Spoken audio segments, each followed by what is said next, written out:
Қалын шалбарды оңай жолмен қысқартуды үйренеміз. Қалын спортивный шалбарларымызды қалай қысқартамыз, бұл өте қалын. Соның үшін астына мынадай қысқартатын резинасы бар. Бұны әрі қысқартып, әрі жанынан алатын боламыз. Мынанша қысқарту керек, үй жағдайында қысқартсаңыз болады. Бұған оверлоктың қажеттілігі жоқ, только мына жеріне керек болады.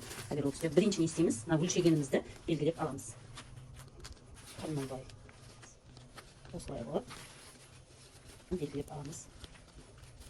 Бізге осынша қысқарту керек. Сызып аласыз. Бұда запас болмайды. Осы жерден кесіп мынаны тігетін боламыз. Мынау қарасын. Бірінші үшін мыналарды сөйтіп аламыз. Бұны көрсетпеймін, потому что өте көп болады видео. Мынаусын сөйтіп аласыз, мына қарасын, мынаусын, липучкасын сөйтіп аласыз. Мынау ішіндегісі потом істелінеді, потом бірінші үстіндегісі істелінеді. Мына несін сөйтіп алдым, клапанын, и мына липучкасын ары бетіне жабыстыратын сөйтіп, бір-біріне жабыстырып қойсаңыз жоғалмайды. И мынаусын сөйтіп алдым. Енді бұны ұзындығын өлшеп, сызып алдым. Полный сызып аласыз. Бұда запас қойылмайды. Тура осы жерден замокты ашып тұрып қиятын боласыз. Өстіп бір қатар екеуін бірдей қылып тұрып қиясыз. Біреу бүктеліп, біреуіне тұтамасын, иә? Қазір қиятын боламыз. Емес, біреулеп қиятын болсын. Ашып, бисмилля. Бұда запас қойылмайды. 1 сантиметр төменге түсіріп қойдым. Потому что жаңа өлшегенде дұрыс болмауы да мүмкін енді. Қалмаған кейін. Мынаусына оверлок қыласыз отдельно. Мынаусы өзі қалады. Келет жағын сөйтесіз, алдыңғы жағын сөйтесіз, жаңа мынау клапан тұру керек, алдынан аха жабыстырып тұру керек. Енді бұны да былай ашасыз да, бұны да қиып шығасыз. Тура бір қабат қылды, екі қабат қиып жоқ. Кесіп алып тастады. Енді мына замокты жауып тұрмайсыз, мүлдем жаппайсыз, потому что ашылып не былай шығып кетеді, басын кесіп тастаңыз. Енді мына жерін оң жағын кішкене шамалы сөйтіп аласыз, жағын планка сеу керек. Мына жерге қоямыз, 1 сантиметр былай тұру керек. Мына жерге мына қаланы қайтып тігетін боламыз. Былай үстіне қойып тігетін боламыз. Қазір көрсететін боламын. Енді жанынан ошойт ету керекпіз. Жанынан қалай ошойт етеміз? Ішіндегісі әлі ішіндегісін ішіне кіргізіп тастағанмын. Мына жерінен ошойт ететін боламыз. 2 сантиметр ошойт етуіміз керек. Мынау клей бар, замок клей үстінде. Бұны ашасыз, былай ашылады. Алып тастайсыз, керек жоқ оны бізге. 2 сантиметр былай қылып тізеге дейін алып тастайсыз. Сантиметр өлшеп, ровно 2 сантиметр кіргізуіміз керек. Осылай сызып. Оверлок жасадым, жанынан ошойт еттім, кесіп тастадым, оверлок еттім. Енді мына жерге қазір мына бетіне, мына клапанды қоямыз, тігіп, мына жерін сөйтіп, мына бетін сөйтіп қоймын. Осы жерге мына клапанды қойып тігіп аламыз бірінші. Осылай 1 сантиметр қалдырып, осылай бастырып тігіп, ипасына астына мына қара тесманы, бұның жіптерін тазалап аласыз. Қазір мен тіккенді көрсетейін. Мына жерін бастырып тігіп аласыз, сөйтілген жер мынаған қарада тіге бересіздер. Енді мынаған подсвет жіп тауып, мынаусын оң жағына, мына шалбардың оң жерді алдына қойылады. Бұл арқаға қарап тұру керек болай. Липучкасына бетке жабыстырасыз. Бірінші осылай ашып алып, сөйтіп дайындап. Осылай қоясыз. Қалай тұр? Өзіне тура солай қойып. Бірінші өзін тігіп алсаңыз да болады. Жылжымау үшін.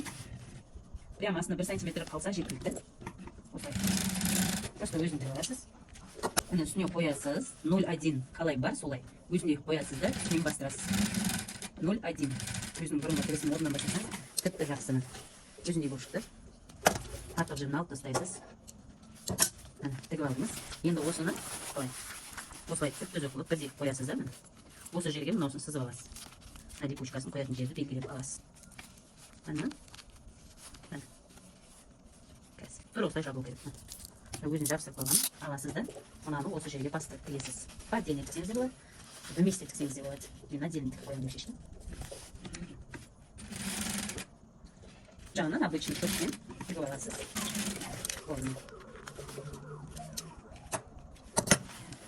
Енді осыны былай вместе үлкен шовта тігіп шығыңыз, чтобы мынаны қойып атқан кезіңізде жылжып кетпесін. Вместе үлкен шовта, прямо просто так шов беріңіз. Этот карманды жауып тастадық. Бисмилля. Также лист, когда бірдей қылып қойып, просто үлкен шовта тігіп аласыз. Міне, үлкен шов берілді. Енді мына астынан нені қоямыз. Артық жіптерін алып тастаймыз. Енді мынаны бұл жерін бірінші тігіп алып, аударып мынаны ішіне тығамыз. Міне достар, мен мынаны сөйтіп алдым. Мынау екінші баларын көрсетейін, мен бұл қылдым. Тура осылай тігетін боламыз. Шалбармен сыртын көрсеттім, мен аламыз. Енді іші. Тура осылай, қазір екінші жағын қысқартып боламыз. Бұл қысқартылған жағы, бұл қысқартылмаған жағы. Мен уже сөйттім, көрсетіп уақыт қалмайды. Мынау үсті, мынау асты. Сөйттім, ішінен сызып қойдым. Бізде 8 еді, мен 9 сантиметр, өйткені 1 сантиметр қосын алып тастай береміз деп, потому что менің керек жоқ. Міне мынау отдельно сөйтіп атадым.